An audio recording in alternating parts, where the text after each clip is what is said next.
Official nang nakuha ng Los Angeles Lakers ang 2022 Defensive Player of the Year na si Marcus Smart. Base sa report ni Shams, pumirma si Marcus ng 2 years contract dito sa Purple and Gold na nagkakahalaga ng $11 million. Dagdag pa dyan, base sa report ni Shams, tinulungan umano ni Luka Doncic ang LA Lakers na ma-recruit itong si Marcus Smart, mga idol. Magandang balita to para sa Purple and Gold. Ibig sabihin, may pakialam pa rin si Luka Doncic sa lineup o roster ng Los Angeles Lakers. Para sa mga hindi pa nakakaalam, hindi pa kasi pirma ng contract extension itong si Luka sa Purple and Gold. Kaya kinakabahan pa ang karamihan sa mga tagahanga ng Lake Show. Pero dahil sa report na to, mapapatunayan natin na committed pa rin si Luka Doncic sa lineup o roster ng Los Angeles Lakers. Last season, nakapaglaro lang si Marcus Smart ng 34 games na kung saan kumakargada siya doon ng 9 points, 2 rebounds at 3 assists per game sa loob ng 20 minutes na playing time. Shooting 39.3% from the field tapos samahan pa ng 34.8% beyond the arc. Kung titignan natin maigi, hindi naman sobrang taas ng stats ni Marcus Smart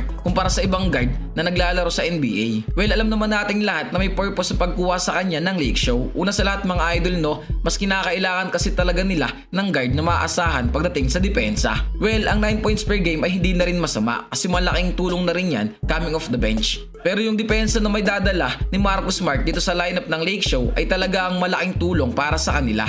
Bali last season, nag-average ito si Marcus Smart ng 1.1 steal per game. Hindi na yan masama. Tsaka hindi naman siguro mananalo itong si Marcus Smart ng 2022 Defensive Player of the Year kung di talaga siya maasahan pagdating sa depensa. Ang nakikita ko lang dito na pwedeng maging problema ng Lake Show kay Marcus ay yung kalusugan niya. Para sa mga di nakakaalam, no, last season kasi nakapaglaro lang to ng 34 games. Tapos nung nakaraang taon naman, nakapaglaro lang siya sa Memphis ng 20 games. Walang yan mga idol, no. Talagang mayroon na rin palang problema itong si Marcus pagdating sa kalusugan. Pero sana lang maging healthy na siya ngayong taon. Kayo mga idol, anong masasabi nyo sa pagkakakuha ng Lake Show dito kay Marcus Smart? Magkomento na dyan sa may comment section at babasahin natin yan. Maraming salamat sa suporta nyo mga kasolid. It's your boy King Jan. I'm out.